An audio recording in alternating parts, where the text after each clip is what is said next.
নমস্কার।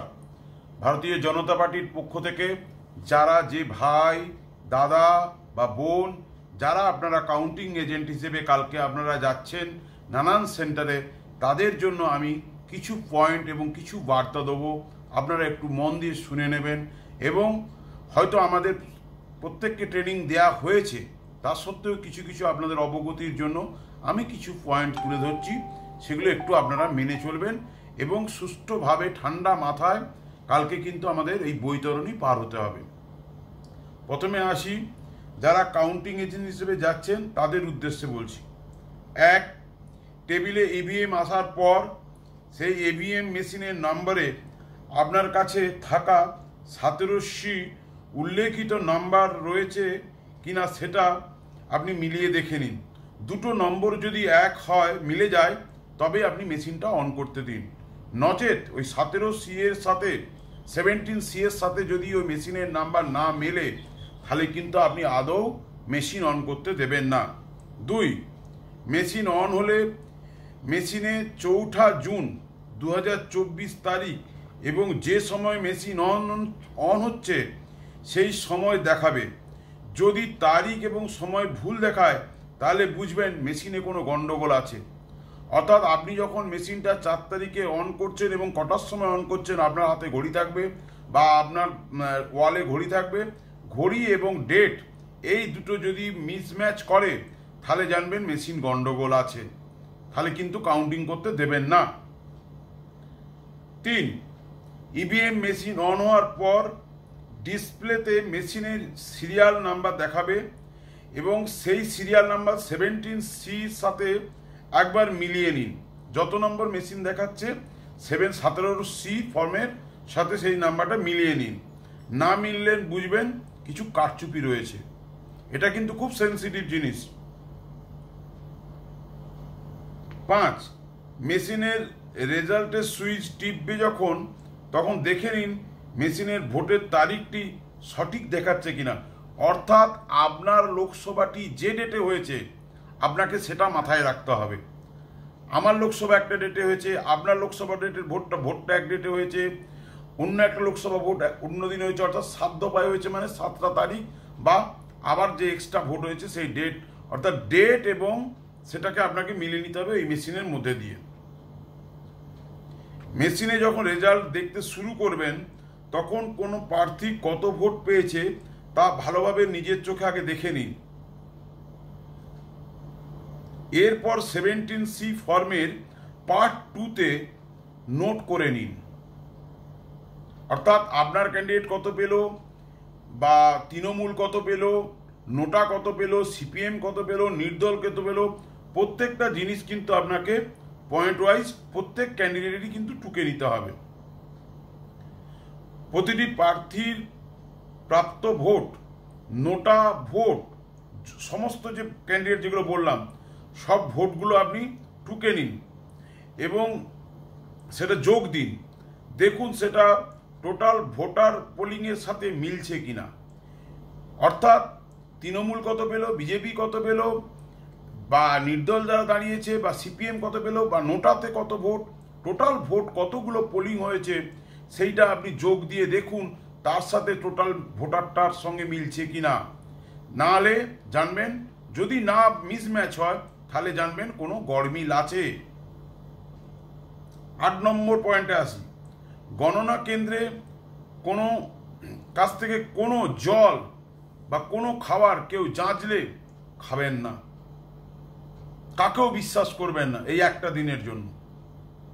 কি কারণে জলের সাথে কি মিশিয়ে দেবে আপনাকে, আপনার লুজটুলো হতে পারে বা আপনার কোনো অজ্ঞানও হতে পারেন। অর্থাৎ বহিরাগত কোনো ব্যক্তির কাছ থেকে কোনো রকম কোনো খাবার খাবেন না। নিজের টেবিলের পুরো, আপনি যে টেবিলের দায়িত্বে থাকবেন সেই টেবিল ছাড়া আপনি অন্য কোনো টেবিলে মন দেবেন না। পাশের টেবিলে যতই গন্ডগোল বা ঝামেলা গন্ডগোল পাকাক, সেদিকে আপনার নজর দেওয়ার কোনো দরকার নেই।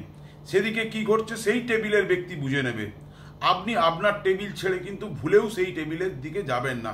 অর্থাৎ উদ্দেশ্যপ্রণীতভাবে ওরা কোনো একটা টেবিলকে গন্ডগোল পাকিয়ে সেটা ওরা করতে পারে।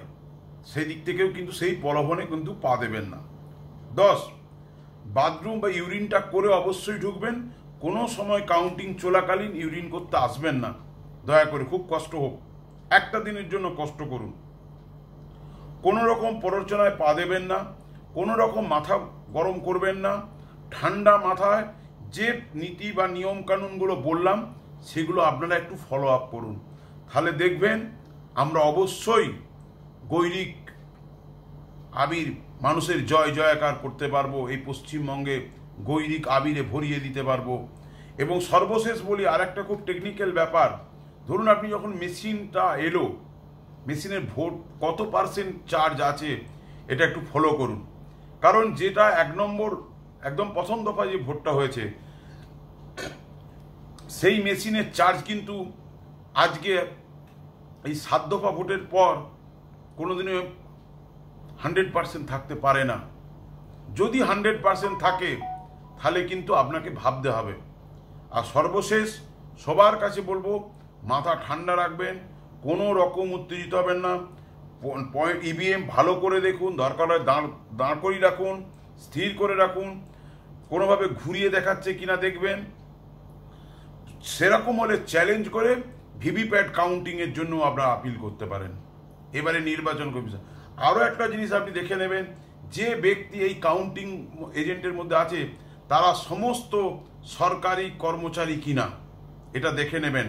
এই অঙ্গনারী বলুন, আইসিডিএস যে ডিপার্টমেন্টে বা কোনো অস্থায়ী কর্মচারী, কোনো রকম ব্যক্তির এবারে প্রবেশ নিষেধ, অর্থাৎ সেই দিকে কড়া নজর রাখবেন। আমি জানি আপনারা অবগতি হয়েছেন এবং আপনারা ট্রেনিং প্রাপ্ত হয়েছেন, তা সত্ত্বেও আপনাদের অবগতির জন্য বলে যাই, এই বৈতরণী আমাদের পার হতেই হবে। শেষ পর্যন্ত প্রত্যেকে দাঁতে দাঁত চিপে পড়ে থাকবেন। আপনার জয়ী সার্টিফিকেট ক্যান্ডিডেট হাতে না পাওয়া পর্যন্ত আপনারা কিন্তু কাউন্টিং এজেন্ট ছাড়বেন না। এবং সর্বশেষ বলি, যতগুলো বুথ ততগুলো মেশিন কাউন্টিংটা মিলিয়ে নেবেন। অনেক সময় কি হয়, মেশিনকে বিগত দিনে আমরা দেখেছি মেশিনকে সরিয়ে দিয়ে তারপর ভোট হয়েছে, এবং ভোট সিল খোলা থেকে শুরু করে কন্ট্রোল রুম থেকে। এবং আরও একটা ব্যাপার যেটা নির্বাচন কমিশন আজকে জানিয়েছে, একটা বিধানসভায় 14টা করে যে টেবিল হবে সেটা একটা রুমের মধ্যেই হবে। যদি কোনোভাবে একটা টেবিল একটা রুম বাইরে নিয়ে যায়, আপনারা চেষ্টা করবেন যেন একটা রুমের মধ্যে 14টা টেবিলের মধ্যে একটা বিধানসভা হয়। ধরুন স্যাম্পেল একটা আমি উদাহরণ দিচ্ছি, কেশপুর বিধানসভা একটা রুমের মধ্যে হবে, 14টা টেবিলের মধ্যে হবে, সেখানে সমস্ত কাউন্টিং হবে। অর্থাৎ 14 দিনে যতজন ক্যান্ডিডেট তার ততজন, এবং যে অফিসাররা থাকবেন সেই ব্যক্তিরা, অর্থাৎ সেখানে দেখে নেবেন বহিরাগত কোনো ব্যক্তির আগমন হচ্ছে কিনা।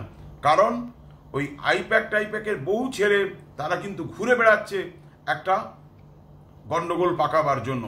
কয়েকদিন আগে কোলাঘাটের রাত্রিতেও তারা এসে হানা মেরেছিল, কিন্তু আমাদের কর্মীরা সজাগ থাকার জন্য তারা কিন্তু সেভাবে তাদের কার্যসিদ্ধি করতে পারেনি।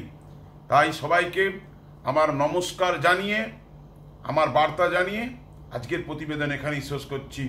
ভারত মাতা কি জয়, ভারত মাতা কি জয়, ভারত মাতা কি জয়। নমস্কার।